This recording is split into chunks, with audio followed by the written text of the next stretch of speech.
Si cantara el gallo rojo, otro gallo cantaría.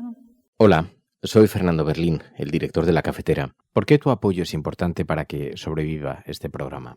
Porque defendemos en la radio o en la televisión los mismos valores que tú sobre pobreza, mujeres, ecología, migración, sanidad.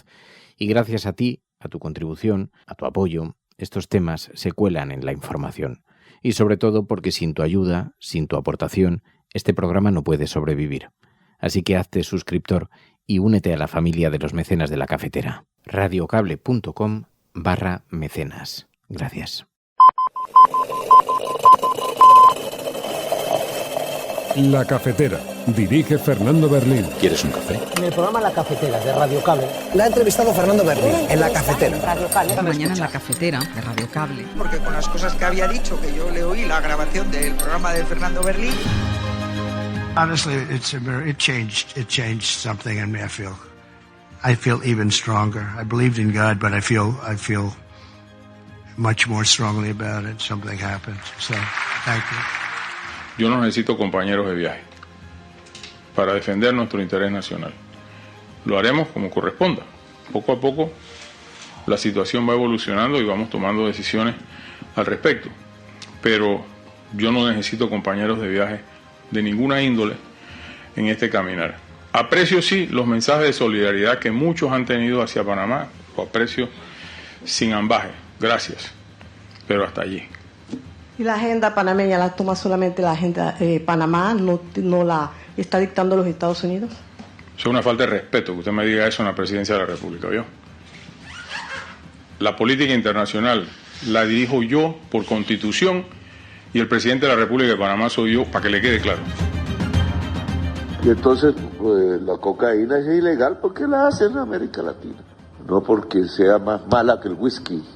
Eso los científicos analizan. La cocaína no es más mala que el whisky. Y lo que sí le cayó a Estados Unidos, que es el fentanilo, eso sí los está matando. Especially when it emanates from the President of the United States, the most powerful person in the world. When he has the ability to perfect what he says. Ethnic cleansing in Gaza is no joke, and the Prime Minister of Israel should be ashamed, knowing the history of his people, to stand there and allow such things to be said. Ethnic cleansing has been a crime against humanity. Porque una guerra comercial no tiene ganadores. No hay ningún ganador en una guerra comercial. Todos perdemos, especialmente cuando la alimentación es lo que está en juego. Seremos firmes en todo caso, no lo duden. Defenderemos a nuestros agricultores, a nuestros ganaderos, a nuestros pescadores, a sus cooperativas, y sé además que tendremos a las organizaciones agrarias al lado. Pero siempre tendremos, e insisto mucho en ello, la mano tendida para evitar esas guerras comerciales y escaladas arancelarias que solo nos empobrecen a todos y a todas. El gobierno de España tiene demasiados problemas judiciales, personales y familiares. Y el presidente del gobierno atesora todos ellos. Hemos visto que ha dimitido después de varios años cobrando, parece ser sin ir a trabajar, un Sánchez Pérez Castejón. Por algo se empieza. Creo que deberían de seguir este camino el fiscal general del Estado, las decenas de altos cargos del gobierno socialista que están imputadas en las tramas de corrupción, incluyendo al uno. Sinceramente detesto esta estrategia de la máquina del fango que persigue a personas inocentes, personas honradas, mientras otros se fuman un puro en su ático, ¿no? Pagado con comisiones ilegales, ¿no? Que es lo que pasa con la señora Ayuso, ¿no? Y aquí se está persiguiendo a personas inocentes. Hay una campaña que siempre tiene el mismo modus operandi, ¿no? Siempre con denuncias de asociaciones de extrema derecha, y yo desde luego me rebelo frente a todo eso. Le niegan el fármaco sanitario a los niños con cáncer. Señora Ayuso no sabe lo que está diciendo. Está hablando de un medicamento que solo ha visto en titulares falsos. Este tratamiento para leucemia infantil ya se está comprando en hospitales desde hace años, administrándolo a quienes lo necesitan. Los pisos turísticos ilegales y su proliferación son uno de los principales vectores de la crisis de vivienda que vive nuestro país. detrás de la proliferación de estos modelos comerciales ilegales y de la persecución del lucro, muchas veces por unos pocos especuladores, se encuentra la situación de decenas de miles de familias que no pueden pagar un alquiler, de los jóvenes que no pueden emanciparse. Eran muertes evitables si hubieran habido alertas a tiempo, si hubiera estado en su puesto de trabajo, si no se hubiera ido por ahí de comida, y nosotros ya sabemos que políticamente el responsable es Carlos Mazón, pero queremos también que lo sea penalmente y por eso hemos acudido a los juzgados. Pero estáis todos muy nerviosos porque sabéis que si Rubiales cae os vais todos a la calle. Y me dijo, pero si nos ayudáis, ya sabes que Luis devuelve muy bien los favores y nos va a faltar trabajo ni a ti ni a Jenny. Le dije, no te equivoques conmigo que yo tengo trabajo. Son las 8:30 de la mañana. Las 7:30 en la Casa Museo de José Saramago, en Tías, Lanzarote.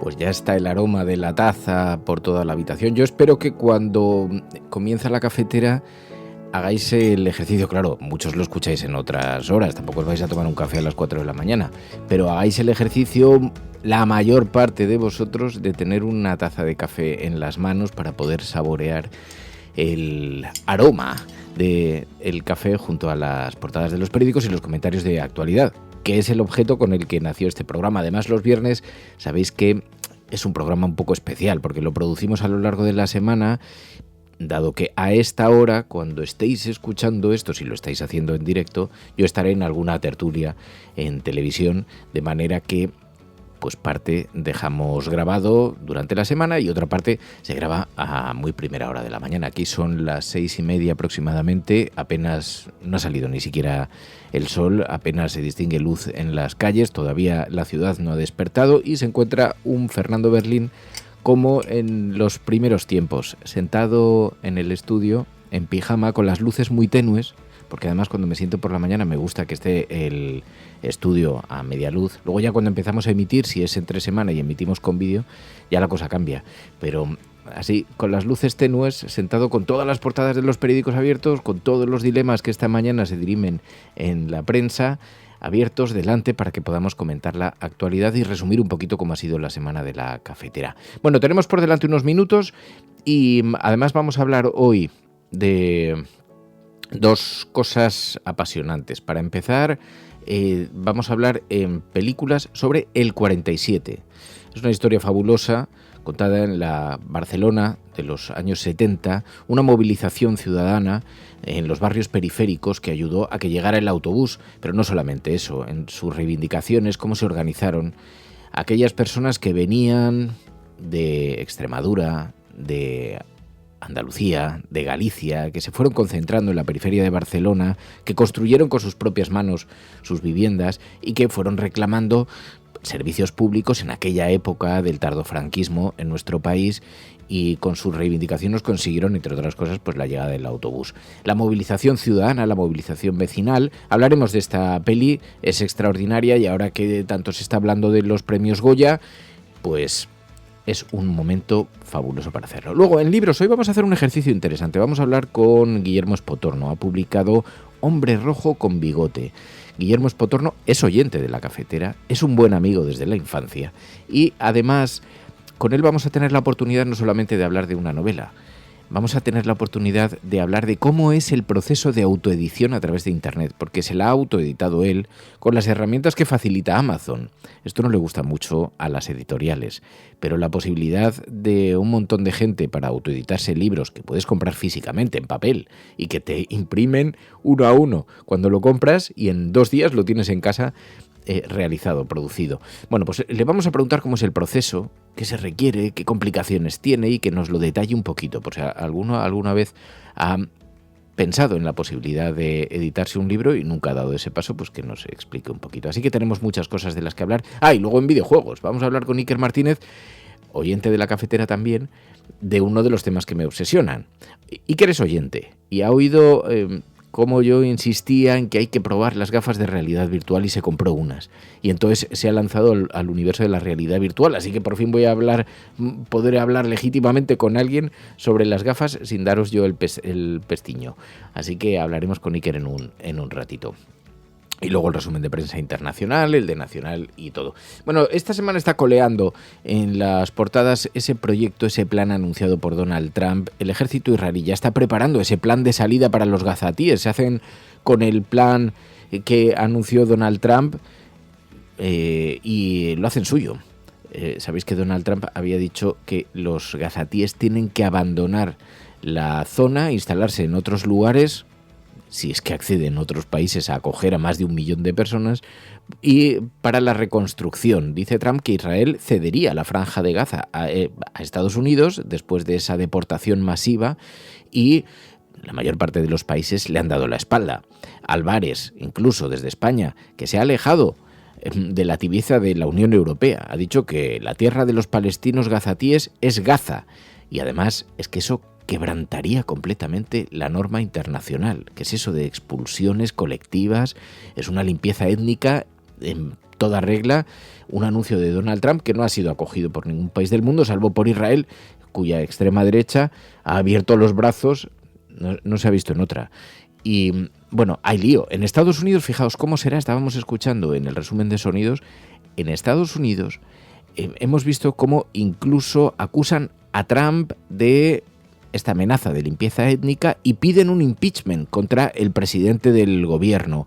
Lo decía un demócrata, Al Green, de Texas. From the President of the United States, the most powerful person in the world, when he has the ability to perfect what he says.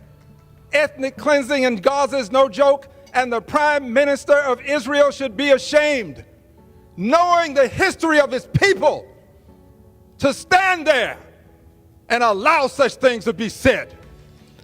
Ethnic cleansing has been a crime against humanity.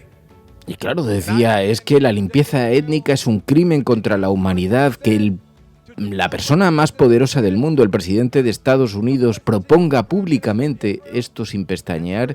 Bueno, el caso es que allí mismo en Estados Unidos ha provocado también un auténtico terremoto. Pero es que Donald Trump insiste en agitar la estabilidad global con toda esta agenda de conflictos en todos los frentes.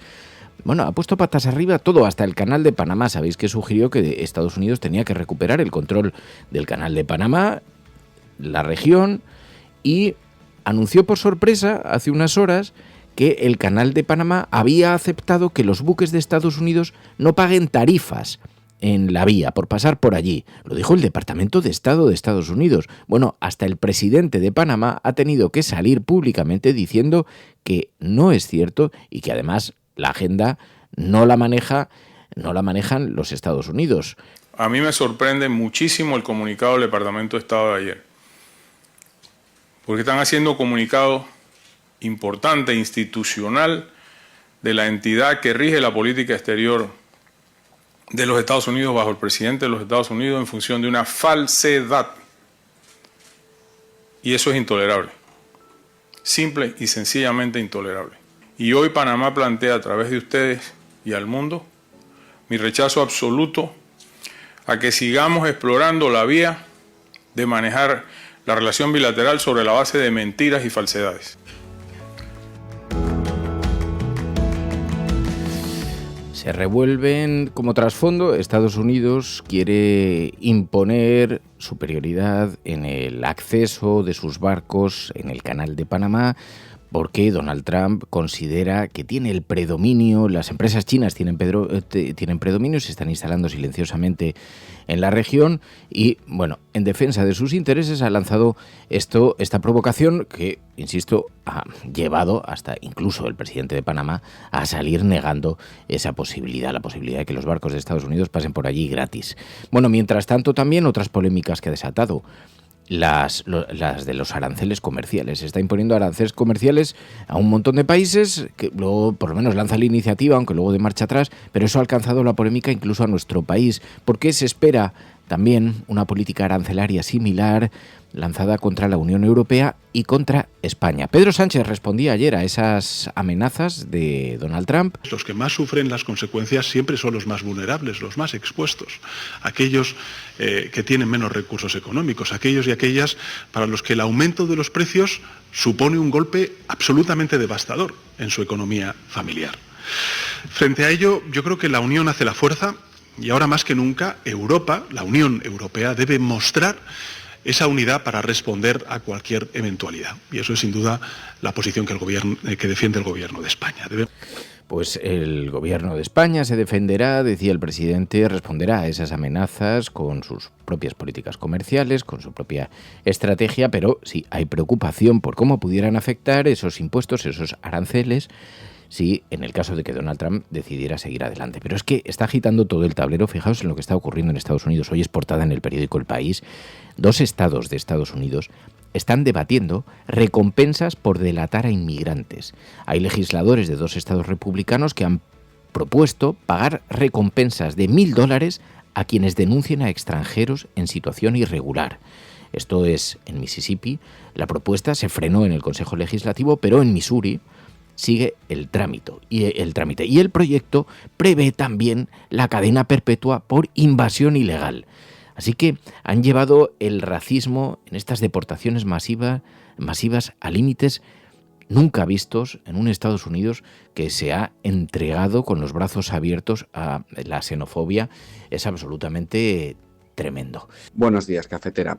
Estoy conmocionado con los numerosos vídeos que estoy viendo de gente llamando a el Servicio de Inmigración y Control de Aduanas, el ICE, que es la policía que detiene a los inmigrantes en Estados Unidos.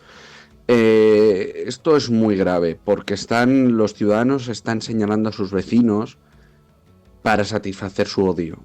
Y eso es un síntoma que va a ser muy difícil que se solucione. Y desde España aún no ha ocurrido y hay que crear las barreras ideológicas y sobre todo sociales para que no ocurra. Porque como empecemos a señalarlos entre vecinos, bueno, ya sabemos cómo acaba. Ostras, es que estamos viviendo un momento en la historia que es dramático, absolutamente dramático. Y es verdad, como decías, Jorge, las imágenes a través de las redes sociales de vecinos, de detenciones también de un montón de norteamericanos, dándose cuenta de lo que esto supone, llorando cuando de pronto detienen a un vecino o llorando cuando desaparecen sus trabajadores porque no acuden a los puestos de trabajo por miedo a ser deportados. Algunos incluso votantes republicanos de Donald Trump que se sienten traicionados por este giro. Ha pasado con un montón de gente, con venezolanos. Algunos habían participado en mítines de Donald Trump y de pronto el gobierno de Estados Unidos ha anunciado que les van a retirar su condición de protegidos. Bueno, todo esto que está ocurriendo en Estados Unidos que tiene al mundo conmocionado. Mientras tanto, en España tenemos nuestros propios terremotos. Ayer dimitió el hermano de Pedro Sánchez. Sabéis que estaba contratado en la Diputación de Badajoz como coordinador de actividades de los conservatorios de música. Después esto pasó a llamarse Oficina de Artes Escénicas de la Diputación de Badajoz. Entonces, un juzgado, el número 3 de Badajoz, se puso a investigar si se cometieron delitos contra Hacienda y contra la Administración Pública en la creación de la plaza, en la contratación del hermano de Pedro Sánchez.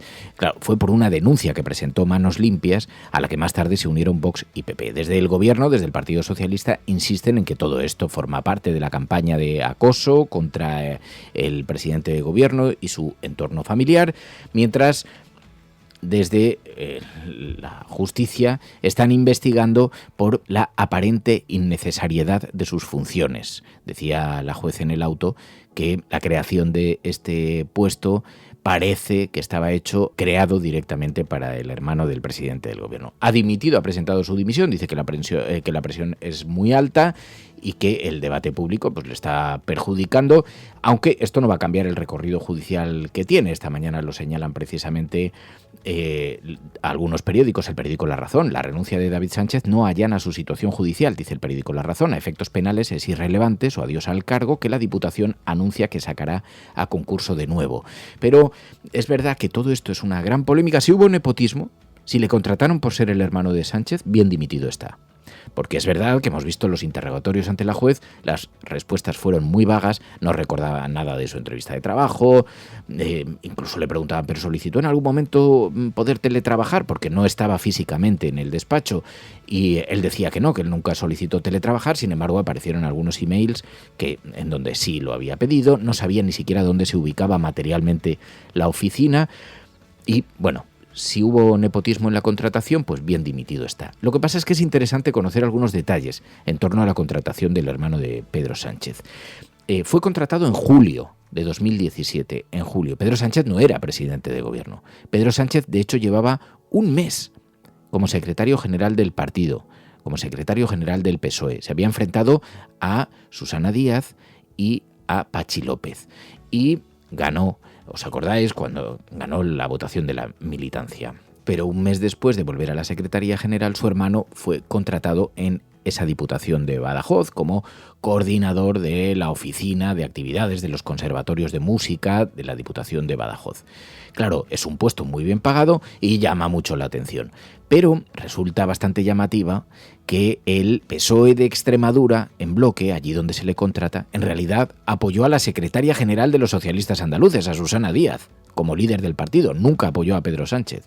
Bueno, cabe pensar que a lo mejor quería cerrar esa herida contratando al hermano del nuevo secretario general del PSOE.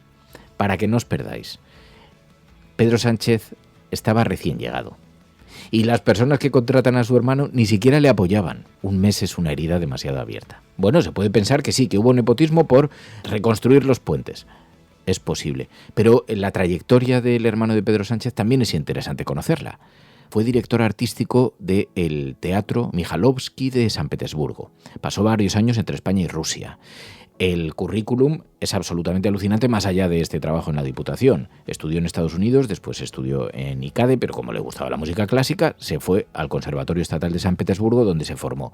Y allí obtiene matrícula de honor en la Cátedra de Composición Musical, Dirección Artística, se dedica a la dirección de orquesta, a la dirección artística, siguió aprendiendo en ciudades como Lucerna, como Milán, como Siena. Ha sido becado en importantes programas de residencia artística en Tokio, en Toulouse, así que tenía una trayectoria, tenía un currículum muy alto y desde luego perfectamente cualificado para tener un puesto en una diputación coordinando los centros de música clásica de la región, en las actividades de los conservatorios de música de la Diputación de Badajoz. Luego podremos discutir si estaba demasiado bien pagado o no, si se le contrató solo por ser el hermano de Pedro Sánchez. 11 personas aspiraron a aquella plaza y la consiguió él. Fue adjudicada a su puesto. Hombre, currículum tenía. Otra cosa es que pensemos que el puesto fue creado ad hoc para el hermano de Pedro Sánchez. Pero ha renunciado. Ayer renunció. Esta va a ser una de las polémicas porque se ha pronunciado hasta el propio presidente del Partido Popular, hasta Núñez Feijóo. El gobierno de España tiene demasiados problemas judiciales, personales y familiares. Y el presidente del gobierno atesora todos ellos. Hemos visto que ha dimitido después de varios años cobrando, parece ser sin ir a trabajar, un Sánchez Pérez Castejón. Por algo se empieza. Eso decía mientras desde el Partido Socialista Óscar López denunciaba la doble vara de medir del Partido Popular. Sinceramente detesto esta estrategia de la máquina del fango que persigue a personas inocentes, personas honradas, mientras otros se fuman un puro en su ático, ¿no? Pagado con comisiones ilegales, ¿no? Que es lo que pasa con la señora Ayuso, ¿no? Y aquí se está persiguiendo a personas inocentes. Hay una campaña que siempre tiene el mismo modus operandi, ¿no? Siempre con denuncias de asociaciones de extrema derecha, y yo desde luego me rebelo frente a todo eso. Bueno, y otra polémica del día que también está en la portada de los periódicos. Mónica García niega un fármaco a los niños con cáncer. Ayuso carga contra Sanidad por tumbar una terapia infantil por motivos económicos. Ayer Mónica García explicó esto es falso. De nuevo, un bulo. Y ahora con el cáncer infantil por medio. Le niegan el fármaco sanitario a los niños con cáncer. Señora Ayuso no sabe lo que está diciendo. Está hablando de un medicamento que solo ha visto en titulares falsos. Este tratamiento para leucemia infantil ya se está comprando en hospitales desde hace años, administrándolo a quienes lo necesitan. Otros pacientes ni siquiera tienen esta indicación y necesitan otro tipo de tratamientos. La decisión no es mía y tampoco es nueva. Se tomó en el 2017 bajo un gobierno del Partido Popular cuando la farmacéutica pedía un precio abusivo. Ahora estamos negociando una compra centralizada para garantizar el mejor precio. Financiar medicamentos y ampliar su uso clínico no es gratis, para eso sirven los impuestos. Esos impuestos que usted perdona a los millonarios, esos impuestos que su pareja defrauda porque no llega a fin de mes con las comisiones de Quirón. Así que nueva polémica. Bueno, vamos a ver qué es lo que ha llevado la prensa internacional a sus páginas sobre España. Programas de radio, de televisión en España, la prensa burlándose de nuestra propuesta. Podrán decir todos los periódicos del mundo lo que quieran. Que a democracia va a ganar. En España, el ex vicepresidente del gobierno... En España finaliza el recuento de votos en los comicios municipales y autonómicos con una participación del 64%. Rodrigo Rato is under investigation. Dejaré lo mejor de mí, para poder estar a la altura de la confianza que ustedes me han entregado. No olvidamos justicia, verdad, respeto. Seguimos.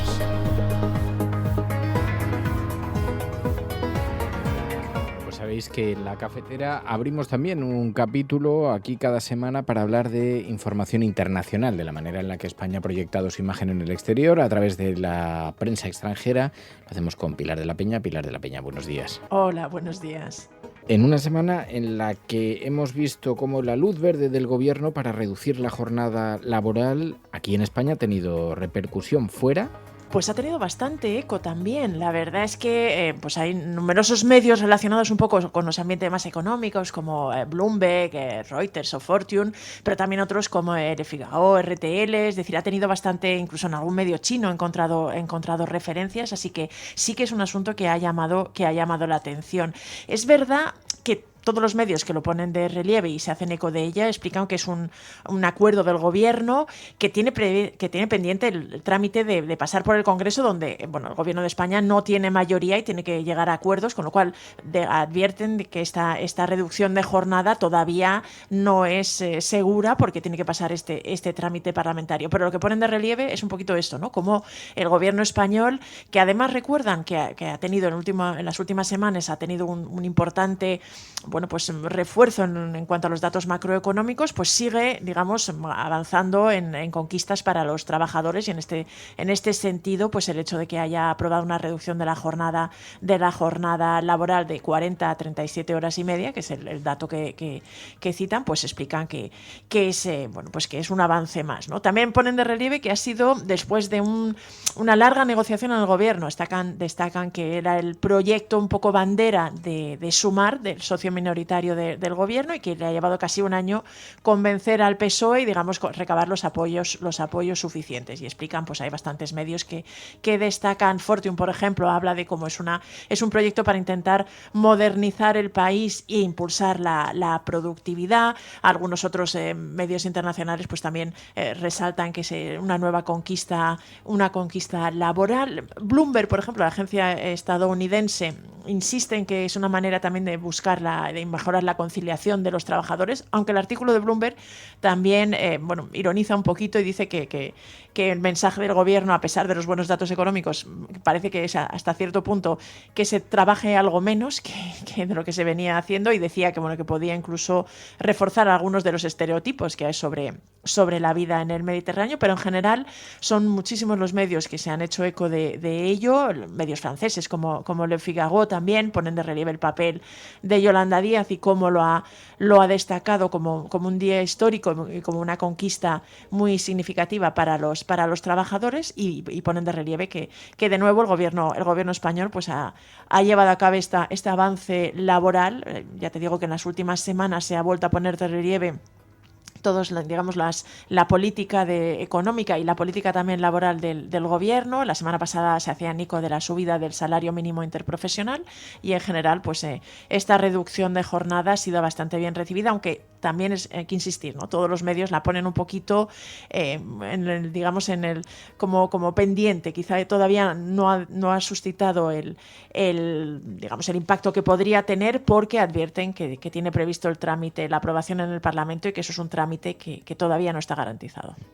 Lo que sigue todavía en la prensa internacional son los elogios a la economía española, ¿no? Sí, la verdad, y además muy contundentes y de algunos medios, pues incluso como Le Figaro o The Times, que son dos medios muy asociados a la derecha en Francia y en Reino Unido. También Le Monde, el diario francés. La verdad es que en Francia le han prestado mucha atención a todos estos recientes informes o la confirmación del crecimiento de la economía española, de la buena salud. El Le Monde hablaba, por ejemplo, de que que había tenido un crecimiento excepcional, y profundizaba un poquito en los aspectos y, digamos, los pilares que habían sustentado este crecimiento, ¿no? Pues el turismo, la inmigración y los fondos europeos, decía el diario francés. Ha habido algunos otros que hablan de deslumbrante salud, por ejemplo, decía Radio France. Fíjate que TF1, que es una emisora de televisión francesa, lo que ponía de relieve es que España había tenido el mayor crecimiento de la Unión Europea pese a no tener presupuesto desde hace 2 años, ¿no? Y en un momento en que en Francia también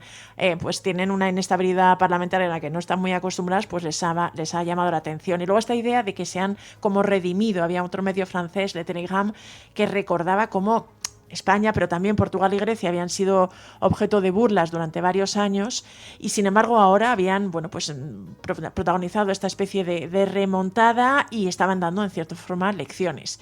Y en este sentido es muy interesante que dos medios, ya te digo, bastante alineados con la derecha en Francia y en Reino Unido, como son Le Figaro y The Times, han publicado en esta semana 2 artículos bastante elogiosos. En el caso de Le Figaro era incluso un editorial del director adjunto del periódico, que hablaba de las lecciones de la economía española y recordaba precisamente eso, ¿no? Como durante mucho tiempo en Francia, se ha mirado con algo de condescendencia y con incluso un poco por encima del hombro a los países del sur de Europa y sus economías, y cómo, sin embargo, ahora realmente España utilizaba la expresión, casi nos ha cerrado el pico, ¿no? Es decir, que ha protagonizado una remontada que, pues además, deja bastantes lecciones para Francia, ¿no? Y que había dado una lección a los críticos, e incluso que la economía francesa y la política francesa pues podían aprender alguna cosa. También se destacaba un poquito los sectores que han contribuido al impulso y al buen momento económico,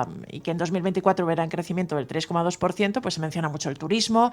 El diario francés hablaba también de las energías renovables, de la fabricación de coche, y luego de la inmigración, que es otro de los asuntos que casi todos los medios ponen de relieve, ¿no? El enfoque de España con la inmigración y digamos, de acoger y de facilitar la llegada, sobre todo de trabajadores, pues de algunos sectores, pero trabajadores elegidos y cualificados, pues lo ponía de relieve el diario francés y otros muchos diarios. Y The Times, el rotativo británico, incluso decía que España estaba protagonizando una historia de éxito tan importante que iba camino de una nueva era de prosperidad. Era un poco el titular del reportaje de The Times, que ponía un poco el foco en la situación de Asturias, donde realmente estaban consiguiendo números récord en cuanto a turista, en cuanto a empleos y en cuanto a crecimiento económico, y era un poco el reflejo o una especie de miniatura de lo que se estaba viviendo en España en general, y también pues señalaba el turismo, la inmigración y también mencionaba lo de los bajos precios energéticos, que es otro de los asuntos o de los aspectos que algunos medios han destacado, pero ponía de relieve este buen momento económico de España, que ya te digo está llamando la atención en todo el continente europeo.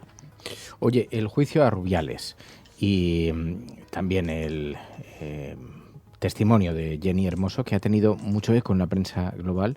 Algunos medios lo ven también como un juicio a la masculinidad tóxica, ¿no? Sí, la verdad es que es llamativo. Fíjate, el beso de Rubiales y todo el escándalo que generó tuvo un enorme impacto internacional. La verdad es que desde el primer momento, desde que se produjo, llamó la atención y provocó un shock en toda la prensa internacional, en todo el mundo, que no sé si recordarás, pero realmente prácticamente fue portada en todos los medios. Entonces, el hecho de que finalmente el juicio se esté produciendo en España, haya empezado este juicio contra el expresidente de la Federación Española de Fútbol, y en concreto el testimonio esta semana de Jenny Hermoso, pues ha sido recogido por multitud de medios internacionales, pero desde el New York Times, Al Jazeera, la CNN, BBC, el Süddeutsche Zeitung, Le Monde, The National, en fin, multitud de medios de todo el planeta que han destacado esto, ¿no? El hecho de que por fin el caso llegaba a juicio. Explican que Luis Rubiales se enfrenta a 2 cargos, uno de agresión sexual y otro de coacciones por intentar, bueno, pues conseguir el silencio o la aprobación de Jenny Hermoso, y destacan el testimonio de la futbolista española, ¿no? En este sentido, pues varios medios ponen de relieve que Jenny Hermoso ha asegurado que nunca dio su consentimiento para este beso, que se sintió bastante despreciada, que también uno de los días más felices de su vida, este es el titular que utilizan muchos medios, quedó manchado por este acto de Luis Rubiales, y luego ella, su denuncia también de haberse sentido poco respetada, era lo que titulaba Le Monde, por ejemplo, o de cómo pues realmente consideraba que el que tu jefe te bese es algo que nunca debería suceder en ningún contexto, ni en ningún ámbito, ni laboral, ni social, pues estaba teniendo mucho eco. Y luego hay 2 medios franceses, que es interesante, que son Libération y Le Point, que ponían de relieve cómo este caso no solo era una especie de juicio a Luis Rubiales en concreto y a su beso y a su actuación, sino que era también, pues llevaba un poco aparejado una especie de proceso contra la masculinidad tóxica, ¿no? Contra esta idea y contra esta imagen o esta actitud que hasta cierto punto no es tan extraña, de pues algo así como el macho alfa y con capacidad para llevar a cabo este tipo de comportamientos. Esto también había sido puesto en cuestión con el caso del beso de Rubiales a Jenny Hermoso, y era un poquito lo que también estaba siendo señalado y se estaba hasta cierto punto juzgando en España en este proceso que ha empezado ahora. Donde además hemos visto la actitud de los testigos, de la gente que trabaja en la federación, con un grado de altanería, con una chulería, que incluso al juez le ha resultado escandaloso y les ha parado los pies varias veces. Las imágenes retratan todo un tiempo, todo un universo, todo un... En fin. Bueno, Bloomberg. Ya te digo que la prensa internacional desde el primer momento le llamó tanto la atención y provocó tanta indignación, que ahora también sigue muy pendiente del caso, porque fue uno de estos asuntos que realmente tocó una fibra en la prensa y en general en todo el mundo. Pero es que además define perfectamente lo de la masculinidad tóxica que decía la prensa francesa, porque define perfectamente concreto, sí, el comportamiento de todos los aludidos, interrogados, implicados, que es un grado de chulería que, en fin, se ve en el universo masculino en general, pero en el universo deportivo futbolístico en concreto, como decía alguien en las redes sociales. Oye, Bloomberg ha puesto de relieve que el presidente y el gobierno español han resucitado a Franco, decían. Sí, esto tiene que ver un poco con toda la iniciativa del gobierno para, pues conmemorar el 50 aniversario de la muerte de Franco, y han publicado un artículo que firma su corresponsal, Rodrigo Orihuela, que repasa, tiene este titular así bastante llamativo, ¿no? De cómo el presidente español ha resucitado, ha decidido recuperar a Franco, ¿no? Ha vuelto a traerlo al día a día y a la actualidad. Y lo que pone de relieve es que en el fondo, 50 años después de la muerte del dictador, España sigue sin haber escapado del todo de Franco, ¿no? Y cómo explica que para muchos españoles hay una especie de fijación con Franco, que están bastante cansados de ese estereotipo, pero destaca la agencia estadounidense que realmente el legado del franquismo sigue siendo un prisma que es útil para interpretar pues algunas de las dinámicas que hay en la política y en la sociedad españolas, ¿no? Y en este sentido pues ponen de relieve que Pedro Sánchez ha aprovechado este aniversario, estos 50 años de la muerte de Franco, para intentar pues reivindicar, por un lado, los cambios que había hecho la sociedad, pero también, dice Bloomberg, para dar una cierta batalla política, ¿no? Y pues en este sentido explica que Pedro Sánchez además ha organizado pues hasta 100 actos para conmemorarlos, incluso se montó la presentación del aniversario, de la conmemoración del aniversario, fue con un gran acto en Reina Sofía, con la presencia del propio presidente español, de muchos ministros y de muchos diplomáticos, y había un intento pues de señalar, de alertar de los riesgos de la extrema derecha, aunque el artículo de Bloomberg decía que, bueno, desde el presidente español pone en el mismo saco de los fascistas a Javier Milei o a la tecnooligarquía o la tecnocasta de Estados Unidos, de la que ahora se habla bastante, y a Vox. Pero al final el artículo lo que ponía de relieve es que, bueno, sigue estando pendiente esta tarea en la democracia española.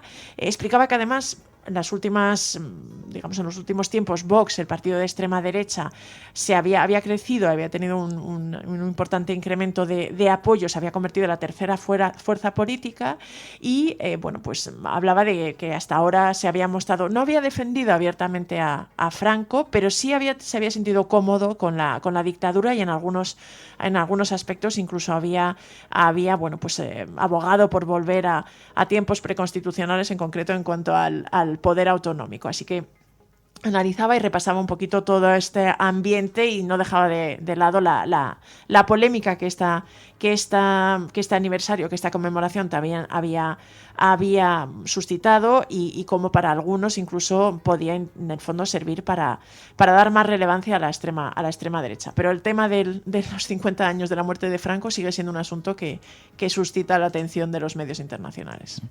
Oye, también hemos visto en The Guardian como la reducción de marisco, el catastrófico colapso, dicen, que ha sido denunciada por los pescadores gallegos, llega a las páginas de la prensa, ¿no? Sí, es llamativo. Se hace eco el diario británico de un informe de algunas asociaciones de marisqueros y de pescadores gallegos que denuncian realmente una reducción en los caladeros de mejillones o de almejas y de berberechos realmente dramático.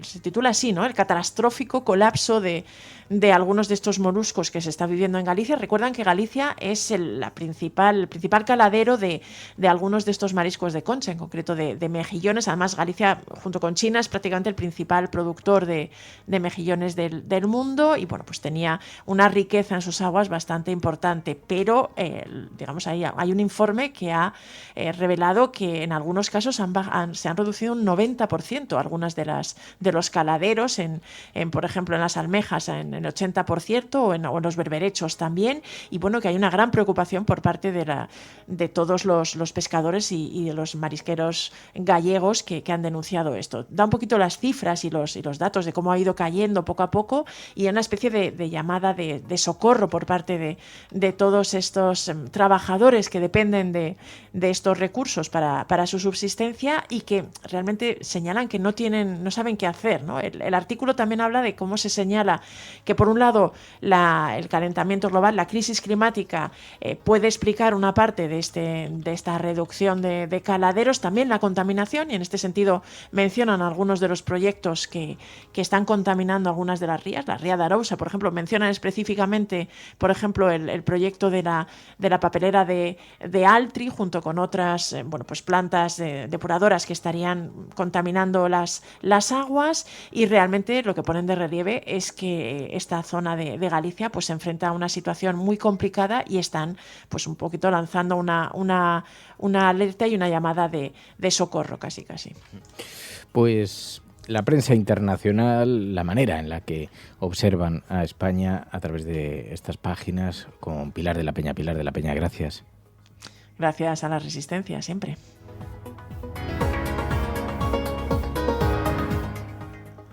Cuando canta el gallo negro, es que ya se acaba el día. La Cafetera y Neutral presentan Plata o plomo. El mundo en series. En el Juego de Tronos, o ganas o mueres. Con Fernando Berlín y Ana Pastor. ¿Sabes dónde estás? Es una radio pirata. De la zona neutral. Nos recuerda un poco por qué luchamos. La noche es oscura y alberga horrores. La noche es oscura y alberga horrores. Nada cambia de golpe. Si estuvieras en una bañera que se calienta poco a poco, morirías hervida sin darte cuenta. ¡Estamos juntos! Somos un trío. Nosotros vivimos románticamente juntos. Hola, habla con Walter White. Usted dijo que estaba casi muerto, ¿vale? Dijo que moriría en cualquier momento. Éramos capaces de ser y hacer todas esas cosas porque estábamos informados por grandes hombres, hombres reverenciados. Plata o plomo, el mundo a través de las películas, a través de los documentales, a través de las series de televisión con Ana Pastor, Neutral. Ana Pastor, buenos días. Buenos días.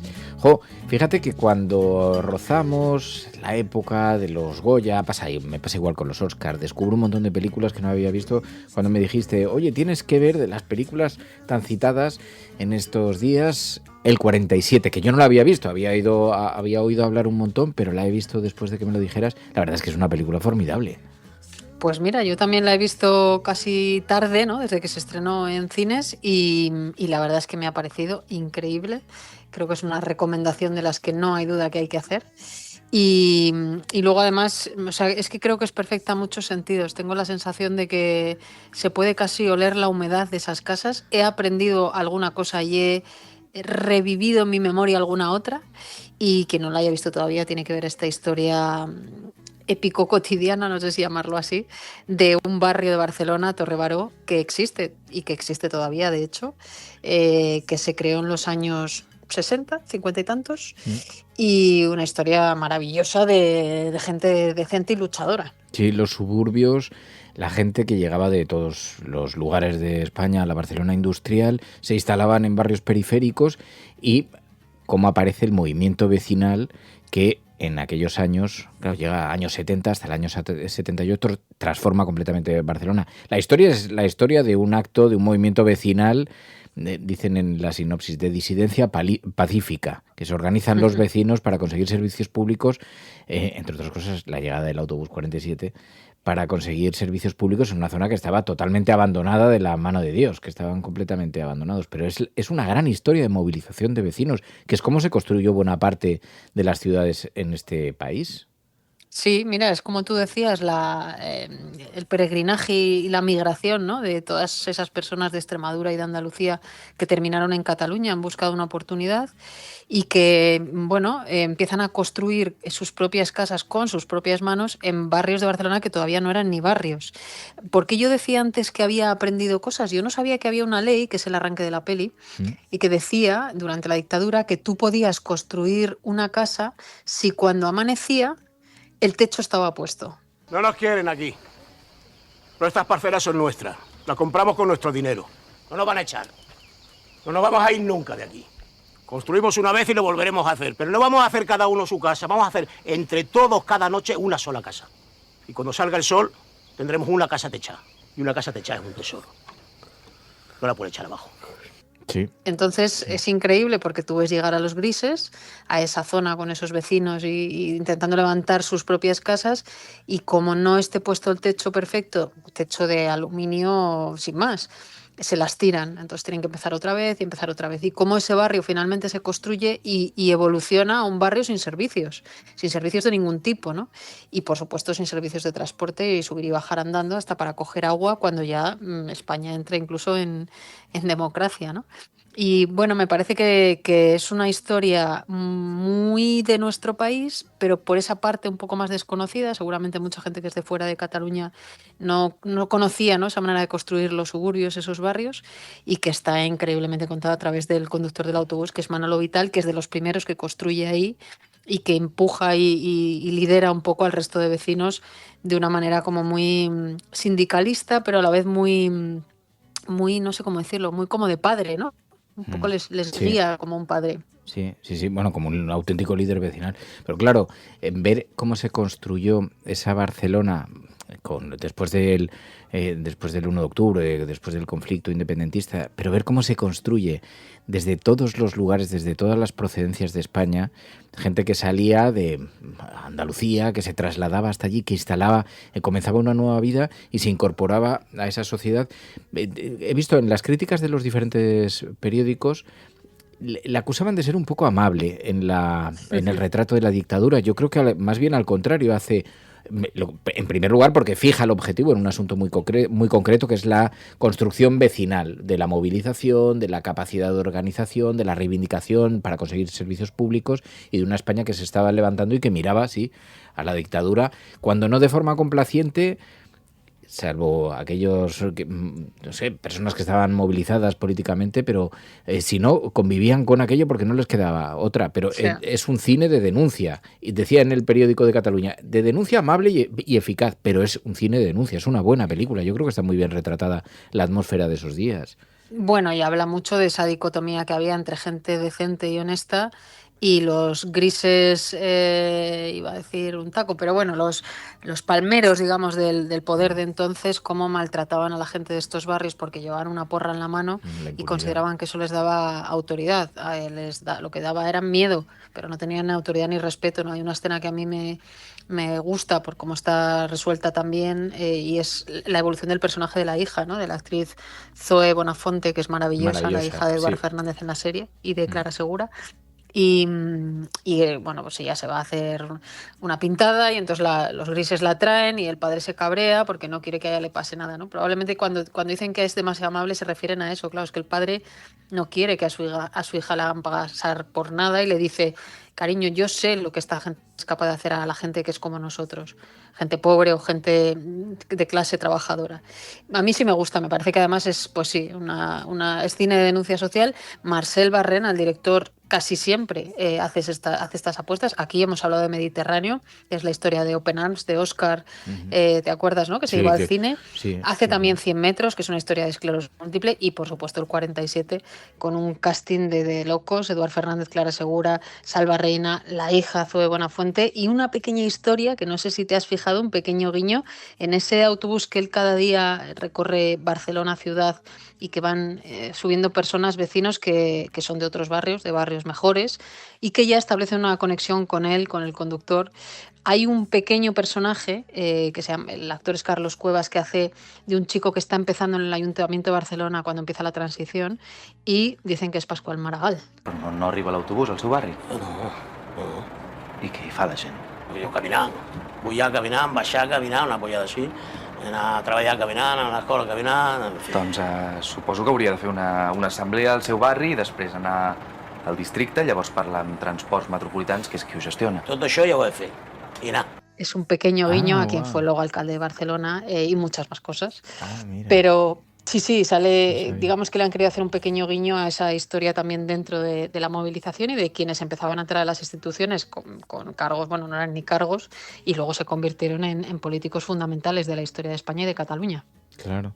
El reparto es maravilloso. Me gusta mucho también Salva Reina, que hace un papelón, pero Eduard Fernández... también igualmente las críticas todas le señalan como un extraordinario ejercicio. Este año, bueno, estos últimos años está pegando, está disparado, ¿eh? Sí, no, él está brutal.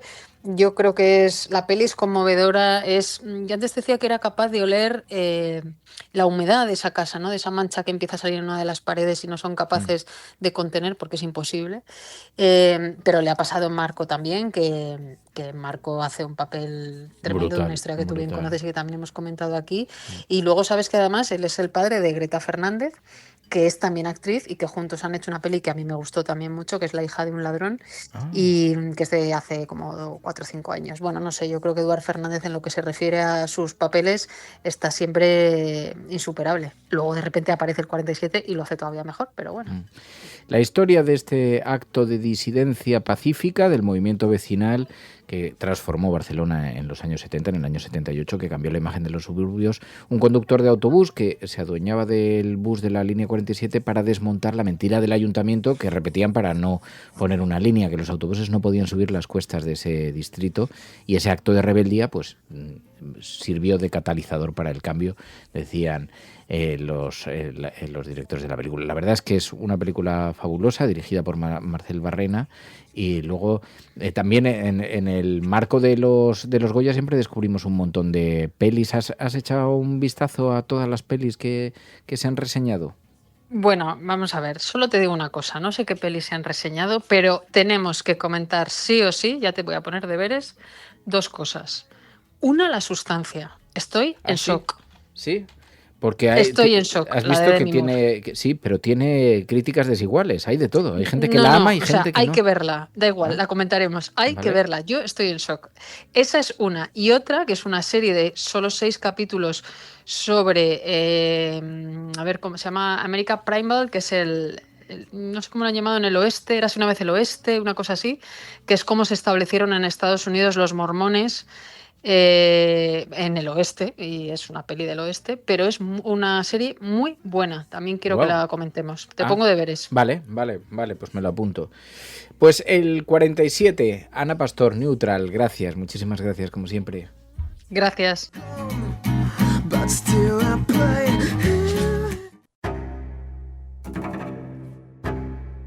Con ánimo de defender la autoría del cuadro Hombre Rojo con Bigote atribuido a Willem de Kooning, 2 artistas mundialmente conocidos, Shalma y Sanetti, deciden robarlo del Museo de Villahermosa durante la fiesta de celebración del 80 cumpleaños de su propietaria, la baronesa. Pero a veces las cosas no salen como se diseñan. Un plan nacido en el furor de una fiesta podría acabar convertido en un delito y una traición. ¿Conseguirá esta trama poner el amor y la justicia en un segundo plano, arriesgándolo todo por una vieja amistad?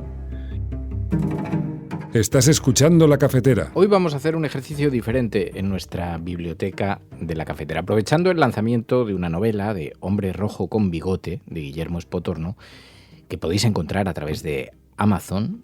Vamos a hablar de este libro, vamos a hablar con Guillermo Espotorno, que debo añadir, además es oyente de este programa Incombustible y forma parte de mi grupo de hermanos con Miguel y con Nico y con Ángel, y somos un grupo que desde que éramos niños nos acompañamos. Pero es que Guille, cuando ha escrito esta novela, ha hecho varias incursiones literarias, porque ha participado en algunos proyectos colectivos, dirige soypoeta.com, que es un portal de poesía con muchísimos seguidores, con una comunidad de poetas extraordinaria, gigantesca. Han editado algún libro con los poemas, ya tenía algo de experiencia en el mundo literario.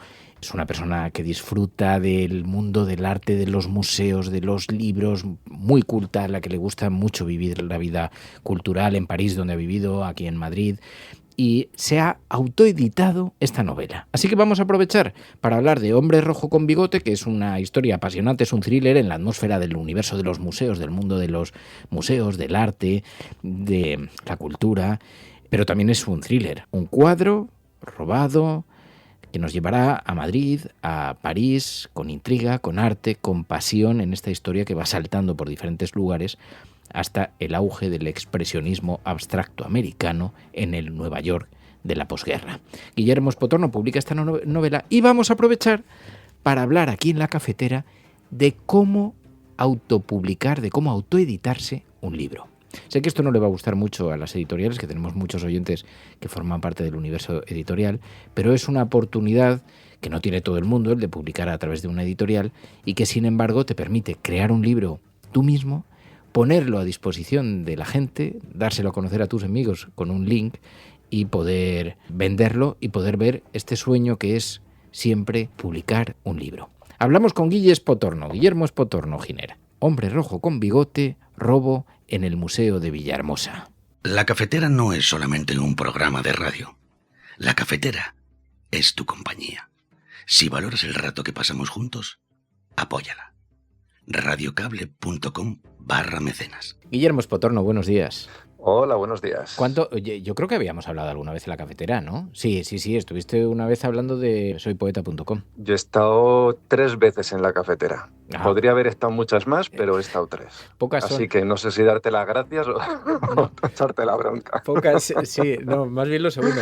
Pocas son, pero es verdad que teníamos esta deuda también porque Guillermo Espotorno ha publicado Hombre Rojo con Bigote, robo en el Museo de Villahermosa. Es una novela, es su primera novela, y la particularidad que tiene es que la ha autopublicado a través de la herramienta que Amazon pone a disposición para hacer estas cosas. Me parece que es una buena ocasión. Podemos hablar del libro, Guille, y podemos hablar también de cómo es el proceso para publicar una novela, porque creo que le da la oportunidad a un montón de gente de publicar libros que de otra manera confiar en que una editorial lo lea, lo incorpore a su catálogo, lo acepte y todo eso es muy complicado, y aquí se ha abierto una oportunidad gigantesca con la tecnología para poder ofrecer, para terror y pavor y pánico de las editoriales, porque evidentemente esto abre un nuevo mercado también, ¿no? Pero ¿qué tal la experiencia? Pues lo que dices, sí, es así. Es verdad que el mundo de las editoriales es un mundo complicado. El conseguir que te edite una editorial es algo prácticamente imposible. Si tienes contactos puede ser más fácil, pero vamos, que la opción de la autoedición lleva existiendo ahí bastante tiempo. Y bueno, en mi caso, en lo que podré hablar, aunque vamos a hablar también del libro, pero solo este comentario.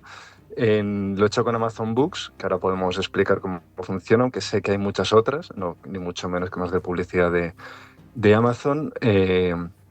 Entonces la idea, lo primero que hay que hacer es escribir un libro. Si no tienes un libro, no vas a poder editar. También puedes publicar una tesis, pero vamos, aquí vamos a hablar de novelas o incluso libros de poesía, que es lo que me gustaría, pero como no he sido capaz de publicar poesía, al final lo que me ha salido es una novela. Y Hombre Rojo con Bigote es un libro que empecé a escribir por una obsesión que tenía yo con el pintor Jackson Pollock. Y empecé a escribir un breve textito y luego en Los Insomnios el textito fue creciendo y al final salió un libro completo, con principio final, con la trama, con la ficción, con todo. Claro, te quiero preguntar un poquito las dos perspectivas, pero si quieres empezamos por el libro y luego hablamos un poquito de cómo es el proceso de autoeditárselo. Te decía, ¿qué tal ha sido la experiencia? Porque has escrito otras cosas y has hecho un libro con recopilación de poemas, has hecho diferentes proyectos editoriales, pero en esta ocasión te lanzas a una aventura por una obsesión que tenías, dices, escribiendo. La experiencia de escribir una primera novela siempre es un esfuerzo increíble, también un poco de la sensación de que todo el mundo va a estar observándolo. ¿Y qué tal te ha resultado la experiencia de escribir? Bueno, es una cosa maravillosa. Es verdad que yo no me he puesto ninguna obligación. Yo había empezado ya 3 o 4 novelas, igual no sobre papel, pero sí en mi cabeza. Ninguna tuvo un desarrollo final y esta, pues igual porque empecé con un breve texto, fue cogiendo forma. Entonces el rato que dediques a escribir, a concentrarte, a buscar información, a relacionar los datos de la historia, pues todo eso te va completando tus ratos muertos y entonces la experiencia es maravillosa, porque estás todo el rato viendo, oye, ¿cómo es posible que el robo se pueda hacer en esta fecha cuando el cuadro fue pintado en esta otra? Entonces todo ese tipo de información, que es muy importante para que la novela tenga sentido, pues algo que te ocupa y te divierte. Entonces, si tienes la idea, no tienes prisa y más o menos va saliendo y luego vas escribiendo un poco a tirones cuando tienes un par de semanas, un mes, 2 meses, que estás más liberado por cualquier razón personal, familiar, pues ahí le puedes meter un empujón. Luego igual lo dejas a 6 meses, luego vuelves a cogerlo. Y entonces es muy entretenido tener una novela empezada y lo que cuesta es terminarla. Entonces lo que necesitas al final es tener ese impulso, esa obligación que te pones tú mismo para terminarla, porque si no, no la terminas nunca.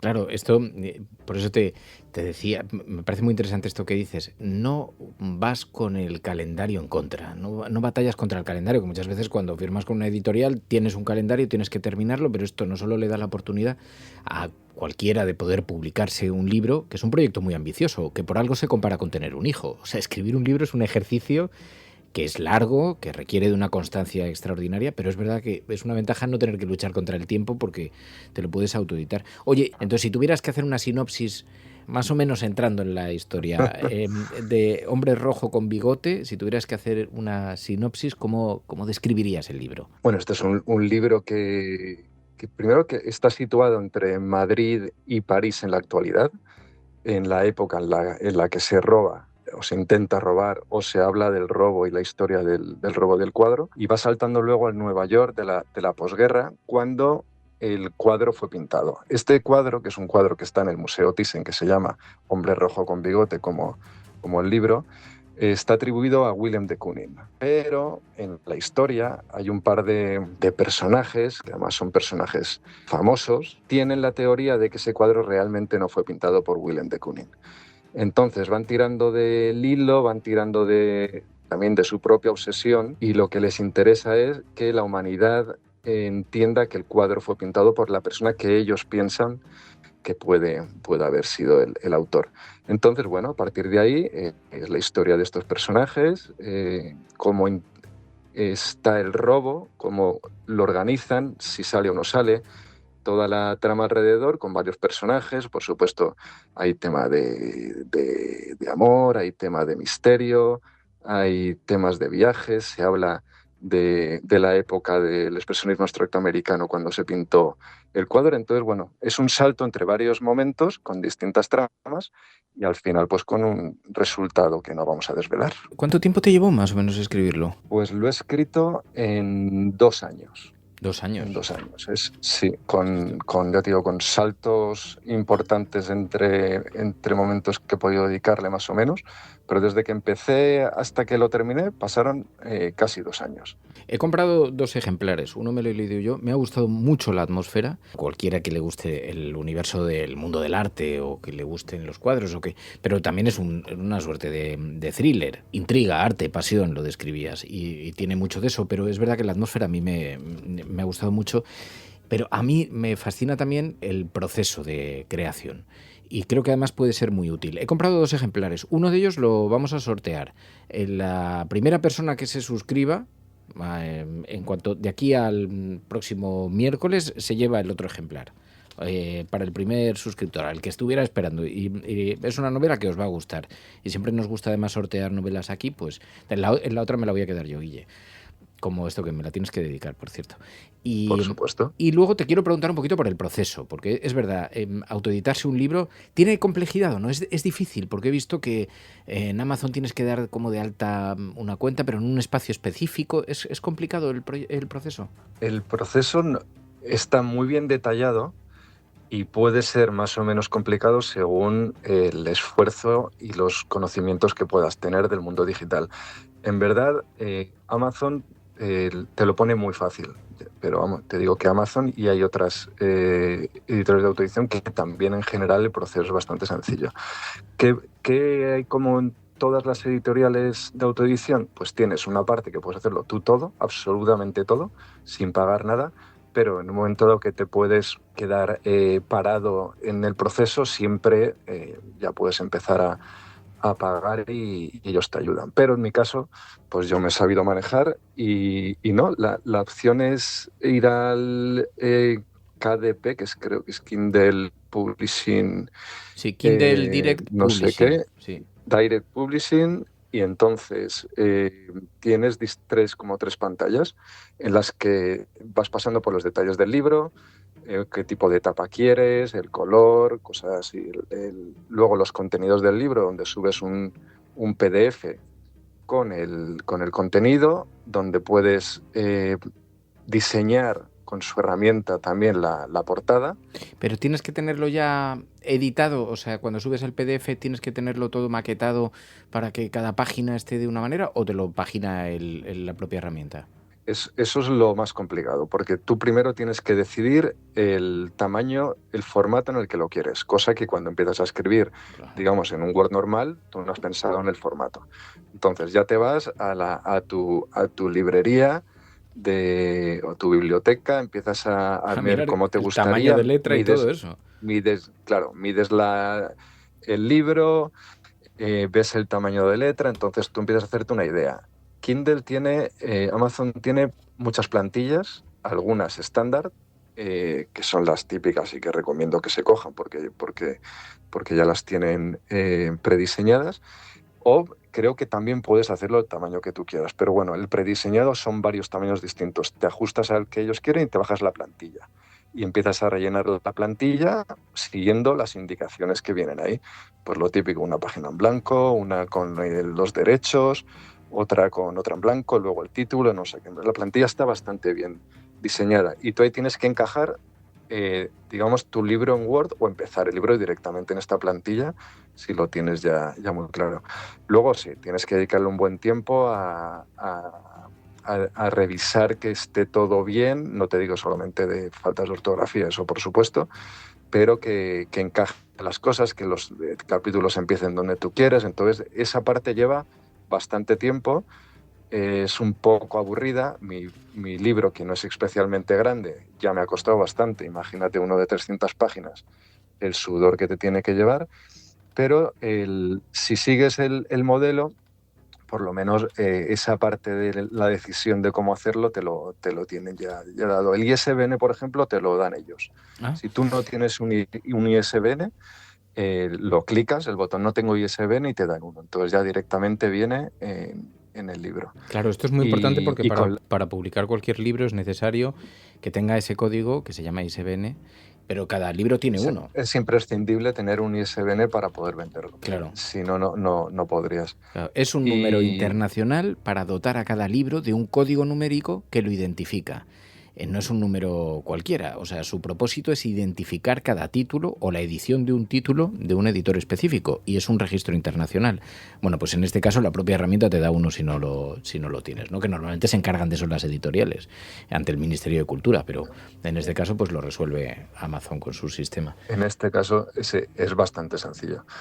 Es verdad que luego te lo coloca ahí en la contraportada del libro, en un espacio bastante grande. Entonces, bueno, la parte del texto ya lo he contado. Luego la parte de la portada es igual más tedioso, porque ellos te dan un diseñador que no está mal y te podría valer eso, pero a lo mejor tú quieres lo tuyo propio. Entonces también tienes una plantilla para descargarte en formato Photoshop, por lo menos sí que lo hay, que es como yo lo he hecho, y entonces tú ya puedes maquetarte tu propia portada en PDF, portada y contraportada en PDF, con las medidas que tú le has dado. Según el número de páginas te descargas la plantilla. Está todo muy bien pensado. No es muy entonces, luego tú la plantilla la creas el PDF, lo subes, y entonces digamos que ya tienes el libro todo. Entonces hay un botón de visualizar y tú puedes empezar a ver ya tu libro.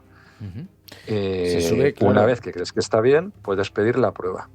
Y te envían a tu casa una prueba, ¿no? Impresa. Y entonces te envían a tu casa una prueba impresa que tienes que pagar, pero bueno, el precio son... Mi libro, por ejemplo, ahora hablamos de precios, pero las pruebas pues eran 3 euros el libro, con lo cual, bueno, pues pides un par con los gastos de envío, y ese par pues ya tienes un libro físico en el que puedes hacer una revisión primera. El libro todavía no está a la venta en Amazon, tú puedes pedirlo para revisar. ¿Qué pasa? El tema de los colores. Pues el color que tú subes, el que tú crees que es, luego te llega a casa y no tiene que ver. Será por el tema del color en el ordenador, será por las paletas que has elegido en Photoshop. El caso es que no coincide. Pero entonces empiezas a hacer cambios y pruebas. Puedes pedir tantas pruebas como quieras. Cada prueba es un dinero, con lo cual llega un momento en el que dices, bueno, con esta me quedo. Y a partir de ahí ya puedes darle a poner a la venta el libro. Y antes de ponerlo a la venta tienes que elegir el precio, ¿vale? Puedes elegir cualquier precio. 1 euro, 2 euros, 10 euros, 12 euros. No hay límite. O sea, si tú decides poner tu libro a 100 pavos, límite. Lo puedes poner. A lo que tú quieras. Luego te meten el IVA y ya pasaría a la venta de Amazon. Una vez que está a la venta, no es como otras editoriales que a veces tú tienes que preencargar que se editen 200 libros, por ejemplo, para que el libro luego salga barato al que lo compra. En este caso es libro que se pide, libro que se imprime, libro que se envía. Entonces, si yo lo pongo, por ejemplo, en este caso era 12 euros, bueno, da igual el precio que lo pongas. Tú, cuando alguien lo compra, el 60% del precio va para el autor y el 40% se lo queda a Amazon. Pero del 60% que gana el autor hay que descontar el gasto de impresión. Entonces, en mi caso concreto, si está a 12 euros, yo me quedo el 60%, que pon que sean 8 euros o 7 euros y algo, pero hay que descontar los 3 euros del gasto de impresión. Entonces, yo estoy ganando 3 euros y algo por cada libro que vendo. De ¿vale? 12 euros de precio final, de precio de venta que está colocado. Claro, tú puedes ponerlo al precio que quieras y ahí tienes el cierto margen. Dado que se imprime uno por uno, pues todos esos costes se incrementan. Seguramente una editorial pues gana más en la operación si imprime miles de libros y los va distribuyendo en sus tiendas. Aquí los márgenes son los que son porque se imprime cada uno, pero estoy ahora mismo en la página de Hombre Rojo Bigote, que es como lo han puesto, Hombre Rojo con Bigote, en Amazon, robo en el Museo de Villahermosa, a 12 euros. Lo sirven el lunes 10 de febrero. No, deben tener algunos impresos, porque no creo que les dé tiempo a imprimirlo. Estamos a 3 días, a 4 días y con fin de semana de por medio. No lo sé cómo lo harán, pero a lo mejor imprimen a toda velocidad. Debe ser un proceso muy... Tienen un departamento, yo creo, dedicado solo para esto y la verdad es que funciona muy bien. Luego tú puedes comprar además ejemplares a un precio especial, ¿no? El autor tiene la opción de comprar libros para el autor. El libro para el autor cuesta solamente los gastos de impresión, digamos 3 euros. Y entonces tú puedes pedir los que quieras y serían para ti. Una vez que son para ti, si haces una presentación, por ejemplo, pues igual te llevas 30 libros y lo típico, pones una mesa delante, se pueden vender. Obviamente esto ya no lleva impuestos incluidos. La venta por Amazon sí que lleva los impuestos, que cada mes te ingresan lo que hayas vendido en tu cuenta y luego te presentan, cosa que yo todavía, como esto es nuevo, no sé cómo va a llegar, pero tengo una amiga, Clara Fuertes, que es una gran vendedora de libros en Amazon Books, una bestseller, sí me ha dicho que está súper bien organizado la parte fiscal, que ellos te envían cuando toca hacer la declaración, la hoja con toda la información para incluirla. Claro, porque entonces luego eso tú tienes... ya podremos comentarlo. Claro, luego tienes que declarar esos ingresos, porque tú has tenido un incremento patrimonial y tienes que ingresarlo cuando hagas la declaración de Hacienda, lo que sea. Es muy interesante porque es la oportunidad para un montón de gente que tiene siempre la idea, el proyecto, el sueño de poder escribir un libro. Tener un libro editado es un regalo de la vida, es una de las grandes... Plantar un árbol, tener un hijo y escribir un libro. Una de las grandes misiones. Tú has hecho todas, así que ya está. Lo tuyo ya está resuelto. Ya está. Ya hemos cumplido. Ya solo queda bajar la persiana, ya solo queda cerrar. Pero bueno, está muy bien. Y el libro está muy bien, os lo recomiendo. Hombre Rojo con Bigote, robo en el Museo de Villahermosa, que nace como proyecto personal y se vende en Amazon. Lo podéis buscar en Google el título y el tercer resultado que aparece en Google es precisamente la página de Amazon donde se venden estos ejemplares. Pues Guillermo Espotorno, gracias, Guille, muchísimas gracias. Pues muchísimas gracias a ti, Fer. Los oyentes de La Cafetera sostienen este programa. Hazte mecenas y únete ya a la resistencia cafetera. radiocable.com/mecenas.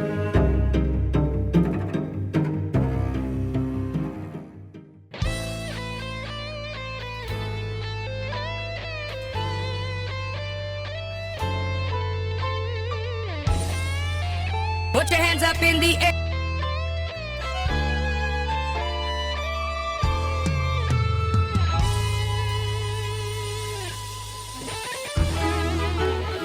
Ay, hoy vamos a hablar, de videojuegos aquí en La Cafetera, pero vamos a hablar de uno de mis asuntos favoritos. Iker, buenos días. Hola, buenos días, Fer. Iker es oyente de La Cafetera y se ha prestado, claro, digo, como yo me estaba poniendo ya pesado con las gafas de realidad virtual, teníamos pendiente aquí en La Cafetera hablar sobre las gafas en el espacio donde debemos hacerlo, en el espacio sobre videojuegos. Y es verdad que yo creo que hace algún tiempo, cuando Vicente Blanco, oyente de La Cafetera, me hizo llegar unas gafas que me prestó durante algunas semanas, ya tuve la oportunidad y creo que hablamos aquí en el programa con él entonces y de ver la potencialidad que tienen estas gafas. Pero ahora que he tenido la oportunidad de meterme en una incursión más directa en este universo, y entonces me escribió Iker el otro día y me dijo, oye, es que después de escucharte me dio el gusanillo y me he comprado unas. ¿Y te está molando la experiencia o no? Mucho. La verdad es que es alucinante. Es alucinante. No, yo había probado las típicas casi de cartón, con el móvil y tal, pero no, esto es otro mundo. Claro, es que a mí me pasó lo mismo. Parece que estoy a sueldo yo, porque además te has comprado unas MetaQuest también, unas 3, ¿no? Sí, he caído en el diablo, sí. Son las incongruencias que tengo de vez en cuando. Pero a mí me pasaba igual. Lo que pasa es que, claro, yo me había quedado en la idea de que estaban relativamente poco evolucionadas. ¿Sabes cuál es el miedo que me daba a mí? Que es un aparato que realmente o lo buscas con una aplicación muy concreta, que en mi caso ha sido el deporte, o puedes acabar con el riesgo de que estén siempre metidas en una caja y que te gastas al final una pasta, porque es verdad que necesitas espacio para jugar y que necesitas un poco de... Pues es un poco individualista, porque claro, si tienes familia, si tienes tal, te abstraes completamente. O sea, supongo que a ti te pasa, ¿no? Te mirarán por supuesto. Flipando. Sí. Yo lo que pasa aquí con las niñas, por ejemplo, que trae un juego cuando estás en realidad virtual completa. Hay un juego que imagino que habrás jugado que es de unos extraterrestres, que lo que hace la gafa es te mide el cuarto donde estás y te empiezan a romper las paredes, el techo y empiezan a aparecer unas bolitas de colores. ¿No has jugado ese? No. Pues es muy divertido. Tú tienes como unas pistolas y van apareciendo unas bolas de colores y tienes que ir disparándoles para ir cazándolas. Wow. Y las crías con ese juego alucinan. Porque además, claro, ese juego es en realidad mixta. Ves tu salón, por ejemplo, y ves cómo van rompiendo las paredes del salón, y cuando hacen un agujero en la pared del salón, detrás lo que hay es un campo, por ejemplo, y ves cómo se van acercando unas bolas de distintos colores, cada color tiene una puntuación, y tienes que ir con unas pistolas que son, los 2 mandos, tienes que ir cazándolas. ¿No te acuerdas cómo se llama? Me lo tienes que decir. Ahora mismo no me acuerdo. Vienen cuando estás en realidad completa, que tienes como una especie de nave, si giras hacia un lado, hay un lado que si giras es un espejo, no sé si te sonará. No, es que yo creo que y luego si giras hacia la derecha hay como una especie de nave espacial pequeñita, y si pinchas ahí arrancas el juego. De todas formas lo miro y te mando un mensaje. Porque yo creo que la pantalla de acceso en las Quest 3S, que son las que yo tengo, y las Quest 3, debe ser diferente, porque hay algunas cosas como que no reconozco, que tienen más definición las gafas que te has comprado que las que me compré yo. Hoy vamos a hablar de uno concretamente, Asgard Wrath 2. Ese sí lo estás jugando, ¿no? Sí, estoy jugando porque lo tengo al comprar las gafas tenía 3 meses del Quest Plus, que es como una especie de Game Pass, es una suscripción, y entonces te permiten jugar a bastantes juegos. E incluso creo que tienes también aplicaciones para hacer trabajos y cosas así, de escritorio remoto y cosas de estas. Y estoy jugando a ese, que es un juego bastante entretenido. Es la segunda parte la segunda parte. La primera parte eran dioses nórdicos en lo que se basaba el juego, y en la segunda parte son todos dioses de Egipto. Entonces tienes como la primera hora de juego más o menos es para aprender y para hacerte a la idea de cómo tienes que jugar, y luego ya te explican un poco lo que había pasado en el juego anterior, y luego ya empiezas en Egipto. Es un juego de batalla, de puzzles, y es un mundo abierto, y la verdad es que tiene es alucinante, vamos, como cualquier cosa, que la verdad es que me está dejando alucinado el tema de la realidad virtual con estas gafas. Sí. Y la verdad es que está muy interesante. Es que la verdad es que estoy haciendo una labor de venta que me deberían dar acciones de la empresa Meta, porque me ha pasado con Ignacio Escolar y me hizo la misma reflexión. Me dijo, que a mí también me pasó, no sabía que habían evolucionado hasta ese punto, porque ¿has probado las MetaQuest TV, los vídeos del espacio, del fondo del mar? No, eso quería preguntarte a ver dónde lo ves, porque yo no he conseguido encontrar eso, porque yo he encontrado lo de...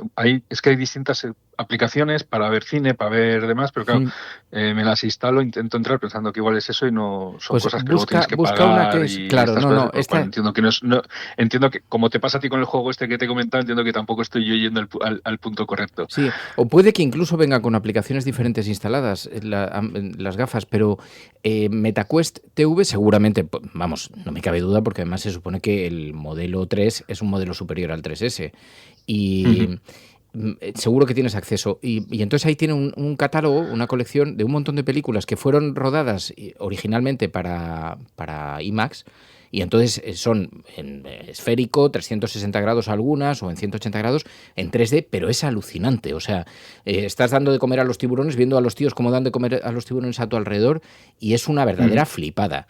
Y entonces ahí es donde ves la potencialidad, porque además son películas en streaming. Te las bajas mientras las ves, y esto lo que te da es una idea del potencial tan fabuloso que tiene esto, aunque sea como aparato para ver la tele. Claro, no te vas a sentar en familia con las gafas puestas, ¿no? Pero mira, claro, hay una aplicación que me flipó un montón, que te puede gustar, que es el Theater, me parece que era el Theater Elsewhere o Big Screen, Big Screen Beta. Porque ahí puedes crear tus salas de cine, invitar a gente. Esa es, que es una por lo que he pasada. visto. Sí, Sí. que creas una sala de cine, pero además con diferentes estéticas, que son salas de cine tradicionales, así con todas sus butacas, con sus clásicas o tal, o en un sitio así muy alegórico, en medio de Marte o algo así, con butacas y tal, y puedes invitar amigos que tengan gafas a ver la peli que tú estás viendo en tu ordenador. Y esto es una pasada porque yo he entrado en proyecciones de gente y están ahí todos los avatares y están poniéndose una peli en casa y están rodeados de gente que estás hablando de viva voz. Ostras, las posibilidades son alucinantes. A mí me deslumbró completamente. Yo no sé dónde, o si será una moda pasajera, o si hasta que evolucione y reduzcan el peso y esto. Me han sacado ya unas que son como gafas de sol, lo Sí. que no sé hasta qué punto puedes hacer lo mismo. Pero sí que es cierto que yo estas además las compré porque yo un ordenador en casa no tengo un ordenador potente, entonces como son standalone, o sea, no necesitas realmente un ordenador para usarlas, las compré por eso también, pensando en que aunque si le pones un ordenador puedes jugar a otra clase de juegos que no puedes jugar si no tienes el ordenador, la compré por eso, porque no tenía ordenador, pero si no, yo creo que sí que es el futuro, o sea, a mí me ha dejado alucinado, sinceramente. Y de mareo, porque yo me compré, por ejemplo, pero es verdad, puedes o instalar el juego en las gafas, para la mayor parte de los juegos se puede, o bien, si tienes una cuenta en el ordenador... Steam, que tienes que tener Steam. Y entonces hay algunos juegos que solo funcionan así, solo funcionan instalados en el ordenador porque necesitas un procesador muy potente. Pero esos son los que más marean, también te digo. Porque, por ejemplo, yo me compré el de kayak, navegar en kayak. Los escenarios son brutales, vas por ríos que casi están digitalizados, o sea que ves que son casi películas, y vas remando, pero claro, se mueve a una velocidad en todas las direcciones que acabas con un pedo, acabas con una borrachera tremenda. Y fíjate que yo uso las gafas casi 1 hora diaria para hacer deporte y no me mareo, y sin embargo soy incapaz de estar 15 minutos con ese juego. ¿Qué tal los mareos? A mí las gafas me venían con el juego de Batman y no lo he usado por eso mismo, porque me planteo que otros juegos que juego de Batman en la consola, en la Xbox, con los saltos, los vuelos que hace, digo, si esto uso ahora con las Quest, me voy a quedar aquí todo mareado. Entonces, todavía ese juego, por ejemplo, no lo he usado. Pero sí que, por ejemplo, como yo tengo la Xbox y con la Quest tienes una aplicación que puedes jugar los juegos de la Xbox en las Quest. Y es como si pones la consola en una pantalla de cine, literalmente. O sea, tienes lo mismo, puedes hacer la pantalla enorme y estás jugando el juego, pues eso, estaba jugando al de Indiana Jones con el Game Pass antes de comprar las Quest y ahora he estado jugando en las Quest. Lo que pasa es que, por ejemplo, con el de Indiana Jones sí que es cierto que ciertos movimientos en las Quest me mareaban. Entonces, pues bueno, ahí ando probando distintos juegos para ver, pero sí también es claro, te ponen las gafas y tienes una pantalla de cine donde estás proyectando el juego. Claro. Ahí, habrás jugado al Beat Saber, al de los sables láser. Sí. Yo soy maestro en es esto, otro es otro que he cogido y es flipante también, sí. Es flipante. Aunque demuestro también un poco que soy bastante torpe, pero la verdad es que está muy bien el juego ese. Bueno, pero eso y me luego pasó a mí al para el principio deporte también. tengo el Les Mills Body Combat. Ese es guay. Que voy poco a poco con los primeros entrenamientos para ir cogiendo un poco de ritmo para que no me pase nada. Claro. Pero sí, no, la verdad es que tienes muchas cosas para hacer y luego he estado viendo eso, que hay gente que las usa para trabajar porque te puedes poner un escritorio remoto con teclado virtual, entonces pues tienes muchísimas cosas, la verdad. Sí, yo para trabajar, fíjate, no he encontrado ninguna aplicación porque es verdad que puedes ponerte un teclado, pero es un teclado como con unas teclas gigantes y tienes que ir con las manos para escribir una palabra, tardas 1 hora.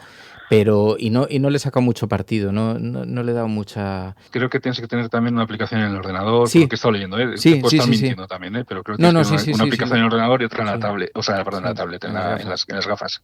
Sí, y ya se conectan y es como si estuvieses trabajando con el ordenador, pero estás con las gafas. Sí. Bueno, yo he hecho una cosa, siguiendo un tutorial de YouTube, que conviertes tu ordenador, en tu PC, en un reproductor multimedia, lo que te permite meter por ejemplo, un DVD o tener pelis en el ordenador grande y ejecutarlas desde las gafas a pantalla completa. Por ejemplo, películas 3D. Porque si no, descargártelas a las gafas es un lío, conectar las gafas al ordenador y descargártelas de internet y transportarlas a las gafas. Pero teniéndolo como servidor virtual, multimedia, tu ordenador, que es súper sencillo, porque lo vi en un tutorial, o sea, lo hice con 3 minutos. Y las puedes ejecutar. Entonces, por ejemplo, todas las pelis que vienen en 3D, las puedes tener en Blu-ray, comprarlas en Blu-ray, porque muchas pelis en Blu-ray sí vienen en 3D. Encontrarlas en internet es súper difícil, en plataformas legales es prácticamente imposible, no hay pelis en 3D. Y sin embargo, en Blu-ray lo ejecutas en el ordenador y las puedes ver en las gafas. Y eso es una auténtica pasada, ver una peli con esa definición, con ese tamaño de pantalla. Luego, todos los incrédulos, seguro que hay alguien que nos está escuchando y estará pensando, ya está el pesado de Berlín con las gafas y con la cosa esta. Todos los incrédulos que han pasado por mi casa, que les he puesto las gafas, y van desde ministros hasta amigos absolutamente luditas que odian la tecnología. A todo el que le he puesto las gafas me ha dicho, es una pasada. Y sí haces deporte, haces un deporte que te cagas, o sea, el movimiento no para. Con los de fitness y con todo esto. Que sí, con los de fitness es bastante... O sea, yo estuve un día haciéndolo con las niñas delante y vamos, las risas que se estaban echando viéndome... Claro, yo me movía viéndolos según lo que me venían, que tenía que esquivar, golpear y demás, porque te hace moverte, agacharte y estas cosas, y las niñas tuvieron una tarde entretenida un rato, viéndome a mí moviéndome por el salón. Total. Tengo que probar entonces el Asgard Wrath, el 2, que estás jugando porque tiene muy buena pinta. Estoy viendo los gráficos y son muy chulos, parecen muy chulos. Sí. Y nada, y ya te enviaré el Theater Elsewhere, ese es uno, pero el que tienes que tener seguro, que además yo creo que lo tienes allí, es el Quest V, creo que se llama. Sí, porque eso te he oído alguna vez comentar, de que les has puesto incluso unos dibujos animados que les comentaste, que estabas dentro de los dibujos y tal. Y claro, lo he intentado ver para ponérselo a las hijas y a la mujer, para que vean también las posibilidades que tiene todo esto, y no, la verdad es que yo no lo he encontrado, no he sido capaz de encontrarlo. Sí, pues ese en el Theater Elsewhere se llama, como teatro en cualquier lugar. Allí tienes la colección de dibujos animados y eso sí que es una verdadera pasada, porque además estamos a años luz de lo que se está haciendo en Asia. O sea, la mayor parte de estos dibujos animados están hechos allí y claro, estás en el centro de la acción. Tiene toda una narrativa propia, además de con música envolvente, con un montón de cosas, pero claro, todas las acciones suceden teniéndote a ti en el centro y te puedes salir de la escena y son de una belleza, es una auténtica pasada lo que se está haciendo y estamos a kilómetros de eso. Ese te lo recomiendo, pero el MetaQuest V es donde podrás ver las pelis de naturaleza y tal, que es una pasada, pero yo a veces pues me he visto, yo qué sé, una subida al Everest. Joder, ¿qué posibilidades tengo yo ya de subirme al Everest en la vida? Entonces estás ahí mirando hacia abajo, el tío lleva la cámara en el casco y entonces miras hacia abajo, toda la grabación en vídeo es una bestiada, es una pasada. Es un juguete muy divertido. Bueno, pues me alegra que te haya gustado. Oye, qué bien poder charlar con alguien que está, que está un poco metido. Estoy igual o peor que tú, de flipado con esto, claro. La verdad. Y viendo todas las opciones que quedan todavía. A ver cuánto nos dura. Luego ya acabarán, las tendremos que vender en Wallapop algún día, ¿sabes? Igual. Pero bueno, llegará. Quizás mejorarlas. Te advierto que porque nos hemos aburrido, pero bueno, por ahora, la verdad es que por ahora no creo que va a tardar en aburrirme. Vicente, el oyente Vicente Blanco, que fue mi maestro sensei en las gafas, que fue el que me las envió, que me las dejó una temporada, fue cuando nació su bebé y entonces me dijo, ahora voy a tener unos meses que seguro no lo voy a poder usar y entonces ahí las tienes para probar porque claro, te abstrae un poco, eso sí. No, yo las uso sobre todo cuando me voy como trabajo y viajo de vez en cuando, lógicamente cuando viajo y no estoy en casa, que estoy en el hotel, pues ahí lógicamente voy a tener más tiempo para usarlas.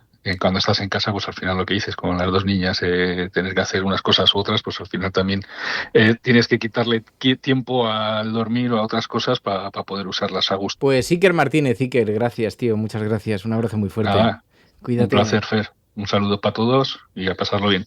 Buen fin de semana.